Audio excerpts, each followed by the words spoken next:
आला हजरत ने एक बात लिखी है बड़ी कीमती, और मैं ना जब कभी परेशान होता हूँ ना तो मैं ये वाली बात खोल के पढ़ता हूँ आला हजरत। ये बात ढारस बताती है, ढारस तवानाई देती है, पूरा मजमून बांधा है। आला हजरत कहते हैं बेरूपिया था, मदारी, रूप बदल बदल के दिखाया करता था, बादशाहों से इनाम लेता था। एक दिन औरंगजेब आलमगीर के पास आ गया, कहने लगा मैं रूप बदलूंगा, अगर आप पहचान ना सके तो मैं इनाम लूंगा। आपने फरमाया मैं कोई ऐसे वैसा बादशाह नहीं, हाँ, मुझे धोखा देना मुश्किल है। कहा नहीं मैं रूप बदलूंगा। हजरत औरंगजेब आलमगीर बड़े नेक बादशाह गुजरे, बड़े परहेजगार आदमी। वो बेरूपिया कहने लगा मैं रूप बदलूंगा, आप नहीं पहचान सकेंगे। फरमाया चल जितना तेरे अंदर जोर है लगा ले। हजरत ने ऐलान किया कि मैंने फौजी भर्ती कर दे, 2 माह के बाद टेस्ट होगा। वो 2 महीने दौड़ता रहा, रंग रूप बनाता रहा, आया टेस्ट देने, 2-3 सिपाहियों का इम्तिहान लिया, उसकी बारी आई तो 10 रुपए दिए, कहने लगे तेरे आने जाने का किराया मैंने तुझे पहचान लिया है। कुछ दिनों के बाद जाने लगे सफर पर, तो भिखारी आ गए खैरात मांगने, उसने भी सारे मुंह पर स्याही मार ली, कपड़े फाड़ लिए, सर के बाल मुंडा लिए, भवे तक कटा ली, बदरंग होके आया। कहा आगे किया तो हजरत ने 10 रुपए डाले, कहने लगे तेरे आने जाने का किराया मैंने पहचान लिया है।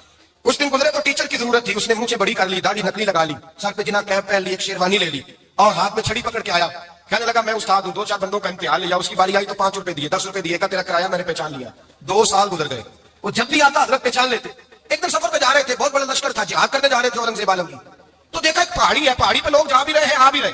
औरंगजेब आलमगीर पूछने लगे यहाँ क्या है? कहने लगे बाबा जी बैठे हैं दुआ करते हैं, अल्लाह के नेक बंदे हैं।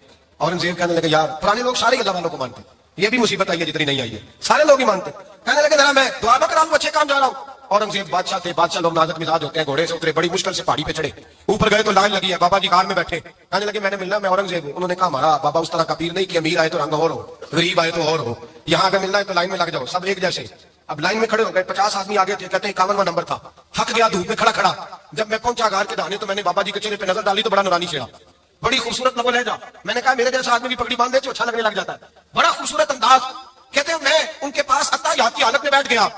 मैंने कहा हुजूर मैं जा रहा हूँ जिहाद करने, दुआ करना। बुजुर्गों ने हाथ उठाया, अल्लाह इसकी मदद फरमा, दीन को गलबा अता फरमा, इसे दीन का सच्चा पक्का सिपाही बना। फिर थपकी दी, 2-4 नसीहतें भी कर डाली, देखना जुल्म न करना, ज्यादती न करना, जब तू जीत न करना, गुरूर न करना, नसीहतें भी कर दी। कहते हैं अब जब मैं उठा तो 2-4 दिनार बतौर नजराना मुसल्ले के नीचे रखे, और उल्टे कदम जब मैं गार से उतरा उन्होंने रुमाल झाड़ा, उठ के खड़े हो गए, कहने लगे आज नहीं तूने पहचाना, आज नहीं तूने पहचाना, मेरा इनाम बनता है, आज नहीं पहचाना, ला पैसे।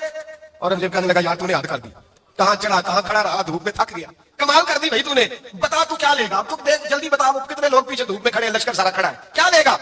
उसने कहा सबसे कीमती हीरे वो हैं जो तेरे सर के ताज में लगे हुए हैं, मुझे तेरा ताज चाहिए। और भाइयों सुनना और याद रखना, मेरे आला हजरत कहते हैं बादशाह ने सर के ऊपर से ताज उतारा, बहरूपिये के कदमों में रखा और कहने लगे ये ले, और ये तो तेरा मांगने पर मैंने दिया है ना, मैं वापस आता हूं तो आना मैं अपनी मर्जी से भी तुझे दूंगा, तूने औरंगजेब जैसे बंदे को धोखा दिया, आना मैं उस वक्त भी दूंगा।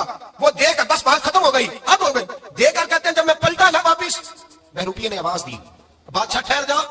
तो मैंने पलट के देखा तो कहने लगे अपना ताज ले जा, उठा और ले जा। मैंने कहा 2 साल बीत गए तुझे मेहनत करते, आज काबू आया तो ले जाओ। कहने लगा ले जा, मसला समझ में आ गया। मैंने कहा मुझे भी तो समझाना। कहते वो फूट फूट के रोया, उसकी आंखें बरस पड़ी, सैलाब की तरह आंसू बह निकले, तड़पा और रो के कहने लगा बादशाह मैंने झूठ मूठ रसूलुल्लाह की गुलामी इख्तियार की थी, झूठ मूठ की दाढ़ी, झूठ मूठ की पगड़ी, झूठ मूठ का फकर, मैंने झूठ मूठ नबी पाक का लिबास पहना है, तो तेरे जैसे बादशाहों के ताज मेरे कदमों में आ गए हैं। अगर मैं सचमुच रसूलुल्लाह का गुलाम बनूंगा तो अल्लाह क्या कुछ अता फरमाए, अल्लाह कितनी नेमतों से नवाजे। मेरे आलम क्या फरमाते हैं, आला फरमाते हैं फरिश्ते भी करते हैं ताज़ीम मेरी। कौन जी? अल्लाह। ऐसा अकीदा भी कम मिलेगा जो बरेली के इमाम का अकीदा है, ऐसा भी कम। कहते हैं फरिश्ते भी करते हैं ताज़ीम मेरी, क्यों? फरमाने लगे फिदा होके उन पर ये इज्जत मिली है।